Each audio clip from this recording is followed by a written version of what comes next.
How do you build relationships that are worth their weight in gold? Hi, welcome to another episode of Business Mindset Mastery. I'm Heather Gray. I'm a mindset and performance coach for business owners, leaders, and entrepreneurs. You can always find me over at choosetohaveitall.com. And I'm picking up today's conversation where we left off yesterday. We talked yesterday about taking inspired action. What does it mean to use things that inspire you and motivate you to create and define new actions in your life that get you closer to the person you want to be and the life you want to have? As soon as I hit sort of stop on yesterday's recording, I was immediately reminded of an interaction that I'd had with a friend of mine last week. I had posted a story on Facebook, and I'm going to tell you all about that in a second. And she sort of came to me, and she's like, oh my God, she's like, that story, people love you. People gravitate to you like I've never seen. I could never be like that. How do you do it? Or something like that. And we got into this conversation, and I can't tell you the sort of, ins and outs of the conversation without telling you the story. So let me back up and share with you what happened last week. I was having one of those, what I call kind of like a magical day where, like one of those days when things are just going your way and you're seeing all the green lights and things are working for you and you're in the zone and you're just kind of chill and happy and relaxed. I was having that kind of day, and I got super lucky where on the radio, not on a playlist, not on something I predetermined, song after song after song in a row were like some of my favorite songs. So I was singing along to the radio. I was kind of probably embarrassingly enough, fist bumping in the air. I just didn't care. I'm so corny sometimes. I roll my eyes at myself. You guys must think I'm nuts. But it was that kind of day. And I pulled into the Target parking lot, and the woman in a car that had been behind me, I guess, pulled in her car right next to me, and she got out and she was like, girlfriend, you've been singing and dancing that whole way. I've seen you the entire time. You just don't care. I would never be able to do that. I would be so worried about what people thought about me. And I said to her, I said, listen, I'm just happy. I'm having a great day. And if we're afraid to be super happy in public, then we really ought to be worried. And she was like, girl, I need me some of that energy. Give me a hug. And I gave her a hug because of course I had plenty of that to spare, and we went about our day. Incidentally, I kind of wish I had gotten her number, which just sounds again so dorky to say, but I'm new in town still. It's not that new anymore. It's been more than 6 months at this point, but I haven't made many friends here, and it would have been great to have a new connection and a new person who kind of got me and saw me. So mindset in real time, I should have gotten her number and tried to maintain a connection. But anyway, I digress. So I shared the story on Facebook, and people just loved it. And I loved the story. I loved being able to tell you. It hadn't occurred to me before yesterday to share it on the podcast, but it was one of those kind of magical being human moments that just light me up. And I was talking to my friend, and I said, well, here's the thing about me. And here's the thing about creating the types of relationships where people just stick to you like glue, and you're willing to do the same for them in response. The only way it works is if you're also willing to be gutted and to feel like an artery is being severed when you have to say goodbye, when you get your heart broken, when somebody has to leave, or somebody simply lets you down. That turned inside out, that energy that I have, that willingness to be open and to connect to people means it is brutal when I get hurt. Because usually people are, sort of preventing that for themselves. They're guarded, they're careful, they're not putting themselves out there, they're not admitting to singing along to the radio like they don't care in the car, any of that, because they're protecting themselves from what people might say, from what people might do, and what people might think. And when you move through the world the way that I do, you are exposing yourself to risk with that vulnerability. Somebody might laugh at you. Somebody might make you a spectacle and call you out. Somebody might call bullshit, which has happened to me a time or two. And sometimes too, like me, like when you say goodbye to every family and friend you've ever had and you move 3,000 miles away, you're going to feel broken and sort of busted at the seams, having to say goodbye and leave people behind. And it's that experience that people sort of avoid and sort of pretend away a little bit. I think that, a lot of times people don't even consciously realize that they're doing it, but they guard themselves off. They wall themselves off. They tell a little bit of the story, but they don't tell all of it. And it's this conscious or unconscious attempt to protect themselves from hurt, disappointment, and brokenheartedness. And choosing to do differently, choosing to live in vulnerability, because you are finding that you're looking at your life and you're looking at the quality of relationships and you're finding that it just isn't working for you. It isn't enough. It means you're going to have to put yourself out there. Not everyone's going to get it. Not everyone's going to respect it. But knowing for yourself that not doing that anymore simply isn't working for you. Because here's the thing about relationships, and this goes back to when I was a mental health counselor and I offered couples counseling to people. There's something funny that happens in relationships when people are noticing that their relationships are struggling or having some kind of problem like that. They focus so much on the other person. They focus on what the other person is saying, what the other person's doing, what the other person's not saying, what the other person's not doing. And we do that in our most interpersonal relationships, like our, like our marriages and our partnerships, our best friends. But we also do it in public with the way people look at us. If they give us the side eye, if they don't make immediate eye contact, what their voice tone is like, we make those determinations in all kinds of relationships. And this affects us in our business life and in our professional lives as well. We can see this across the board, this tendency to look at what the other person is saying, not doing. And it's so funny because there's this like ego thing that gets involved where you just assume 50% of the responsibility because the other 50% falls on the other person. But that's nonsense. Personal development doesn't shift just because we're talking about relationships. And if on all my other episodes, all the other mindset shows that I'm going to do, I'm telling you that you are 100% responsible for what happens next, that's true in relationships too. No matter what life hands you, no matter what the other person says, does, doesn't say, doesn't do, you are 100% responsible for your response. And your behavior can determine, improve, or discourage whatever's going to happen next. And if you're not happy with the state of your relationships, if you're feeling lonely, if you're feeling like something's missing, if you find yourself playing small, not participating, not answering the question when people ask you how you are, or not showing up for yourself as you should, you got to look at yourself. You have to look at the way you're showing up for other people.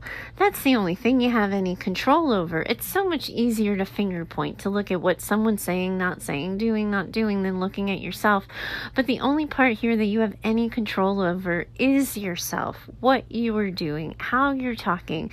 If you're telling people really what you want them to think, know, and believe, if you're sharing of yourself, if you're expressing curiosity about them and how they're living and what their lives are like, that's where sort of the reality of good, intimate, strong relationship lies, is in reciprocity, in sort of giving to someone and receiving from someone too, right? Like, it's that give and take. It doesn't work when it's all one way. It doesn't work when one person's invisible, or when one person's doing all the work and someone else is just carrying on and holding on to the coattails.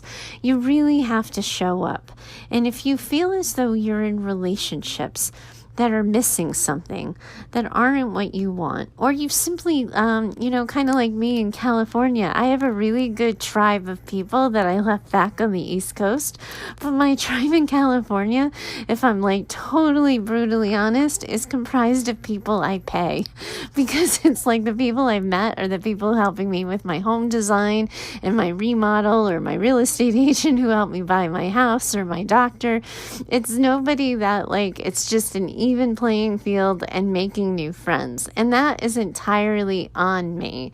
So, and you've heard me mention it and reference it on the show. It's like this sort of little cloud that's off to the side where I'm dancing and going, okay, it's probably time to make a California friend or two. But that's so much work. And then I could just keep in touch with my East Coast friends, and that can work until it doesn't, right? That's my choice, is to take that awareness and to bring it to center stage and do something about it. And in all transparency, I don't know that I'm entirely there yet. Sometimes I'm more motivated than others, but I can't turn that into a story of, I haven't made any friends here. Right? Because that's the sad sob story. Oh, I've moved cross country, but I haven't made any friends. The only people I talk to are the people I pay who talk to me. If that's ever the story that comes out of my mouth, you get to call BS, because the reality is I work from home. So I can't make new friends unless I leave my house, and I have to leave my house, connect with people on social activities, give them an opportunity to get to know me, and do the same for them in kind. And that's a lot of work. And I am somebody who has such a strong tribe, who has such a strong sort of community of people, that it's really easy to overlook the fact that, if the shit hits the proverbial fan here in California, I don't have a tribe. I don't have anybody to call. My next door neighbor, I'll call her, because she's not only keeping me in stock with salsa and burritos and all kinds of yummy Mexican food, but she's totally somebody I could call. But I should probably start developing a bigger list at some point in time. I have to make more of a commitment to myself, and I own 100% of that. Not 50%, 100%. And that's how it is for you in your relationships. You have to look at how you're showing up, how you're participating, how much vulnerability you're offering, how much of yourself you're showing. And I am not talking about stripping yourself naked and baring your soul to every, Tom, Dick, or Harry in front of you, or Jane. You can list all the girl names too. You know where I'm going with this. This isn't about baring your soul to everybody, but this is about deciding that there's some people that you would like to get to know better, or there's some relationships that you would like to have added meaning, or you need new relationships in your life, and being willing to show up, tell people what you want them to think, show them who you are, and be willing to be vulnerable, be willing to be misunderstood, because the reality is in that story, that woman kind of saw me and she got me, but it'd be so easy for her to just see me as crazy, to be like, I am parking my car anywhere but near that crazy woman. She could have read my energy, assumed I was a nut job, which most people have told me they would have seen me as, but instead she took a chance on me, and we had this gorgeous, beautiful human moment that lit, it just lights me up to be able to tell you about it and to share it and to tell other people about it. But I know that energy has to be carefully kept. That willingness to put myself out there, to connect in a genuine way, has to also be monitored with boundaries. It can't be completely led and determined by boundaries, because then it's a wall and nobody gets in. But if I trust myself to know what respect feels like, and to respond when things feel disrespectful, to be okay with putting myself out there, meeting people, and finding out that I don't particularly like them, even if they like me, and figuring out a way to have that hashtag awkward conversation, that's all on me. And that's what it is for you too. So this is my triple dog dare for you, to really look at how you're showing up. If you're good with the state of your relationships and you're happy with your friendships and you feel seen and supported, you probably already stopped listening, and you certainly don't need to take action because you're right where you need to be. But if it does feel like something's missing, if you do feel lonely, if you heard my story and were like, yeah, I kind of wish I had, maybe not all of that, because I promise you it gets intense sometimes, but a little bit of that, then you have to do the gut check with yourself, and you have to ask yourself how you're showing up, how you're saying yes to opportunities, perceiving opportunities, following up on opportunities, and doing the work. Meaningful relationships involve work, and you only do this by learning. I can tell you this, and I remember this like it was yesterday, and now I cannot even believe it's going on 5 years. But in 2013, my best friend decided she didn't want to be my best friend anymore. I hadn't done anything wrong. I didn't make a wrong turn, but her life kind of self-combusted on her, and she didn't know any other way to deal than to shut down and go away. And I don't know how to support that for longer than the year. I think I sort of hung around I finally, decided it was time to move on, I guess, in 2013, but probably the whole sort of journey with her started in 2012 or so. But she couldn't have her heart broken, I guess, and have me see it. She couldn't deal with her life falling apart and open her door to me to let me help. And I don't think I'd ever noticed that or paid attention to that before, because when my husband was hurt, she was my 1:30 in the morning phone call. She was my 5 a.m. phone call on the same freaking day. She was my 7 o'clock at night phone call, and she showed up for me in spades. And I participated in that friendship with my whole heart and my whole being, with the idea that someday it would be my turn to show up for her. And when she didn't let me, oh my goodness, friends, that wrecked me. That hurt me so deeply, to the point where I said, well, I think I'm done now with friendship. Famous last words, right? But I think I'm done. I don't think I want any more friends. I've got a good tribe. I've got a good unit of people. I've got people who have my back. I'm not doing this again. I can't go through this again. And I defined it to people as the worst breakup, that no man had hurt me as much as that had hurt me at the time. And then I meet this pesky, talkative, chatty, adventurous, spirited girl at the gym, and I think to myself, I kind of like her. This one might be sticking more than small talk. This one might be getting in. And I had to make a conscious choice with myself. Am I willing to be hurt again? If I get to know this woman and we really start to like each other and we start to trust one another and we share secrets and we connect, am I going to be okay if it doesn't work out? If the ending is the same? And you don't choose intimacy, and you don't choose additional connection and deeper, more personal relationships without saying yes to that question. Because you can't do it half-assed. You have to be all in. If you're looking for relationships that have more meaning, that are deeper and more connected, you have to be willing to show up and be all in. It doesn't work any other way. But here's the other thing, friends. You don't have to want that. That kind of intimacy, that's not for everybody. That's not everybody's cup of tea. And it doesn't work for everybody. I'm talking to the people who want and need and are looking and yearning for more in their personal life, who want more quality relationships. The challenge is to not look at other people to see what they're saying, doing, not saying, not doing, but to just simply take an examination for how you're showing up.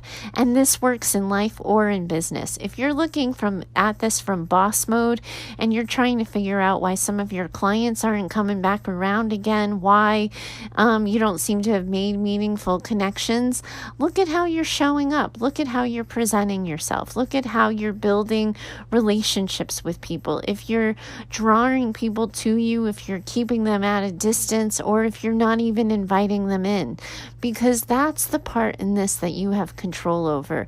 If what you're doing is working for you, by all means, keep doing it. Because again, like, I'm only talking if something's missing, if you're longing and yearning for something. But do that self-examination process. Trust your ability to set boundaries, to not just let everybody in, but to let the people who might come to matter in. To trust yourself that it's all figure outable and you will figure it out. But that in order to get the life you want and the business you want with the quality of relationships you want, you owe it to yourself to look inward, to see how you're showing up, how you're putting yourself out there, and what you're willing to sort of bet on in order to have something that you want that's a little deeper and a little more personal. It's entirely a personal choice. You don't have to want it, but if you do, that's a really good starting point.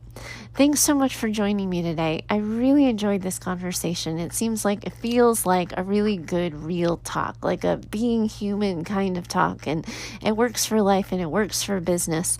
But if you're listening to me and you have no idea what the hell I'm talking about, or it sounds just like bogus or nonsense to you, but you want to know more, or you're willing to invest in learning more, and you think that it might be time to kind of pony up and get some mindset help and support for yourself, I'm going to include a link in the show notes to an introductory call for me. It's a free video conferencing call. It's about 20 minutes. If you know it's time to get going and to get out of your own way, and you think I might be the person who can help you, I invite you to schedule yourself into my calendar. We can talk about where you're struggling. I have a lot of different ways that I can help people in terms of the pricing and packages that I offer. I'd gladly talk to you and spend some time coming up with something that works best for you. But you drive this ship. You have 100% control over your life, your businesses, your relationships. I'm just here to help you along the way. Thanks so much for joining me today. I look forward to talking to you next time. Bye for now. The podcast you just heard was published with Anchor. Got something you want to say to the creator of this show? Send them a voice message using the Anchor app, free for iOS and Android.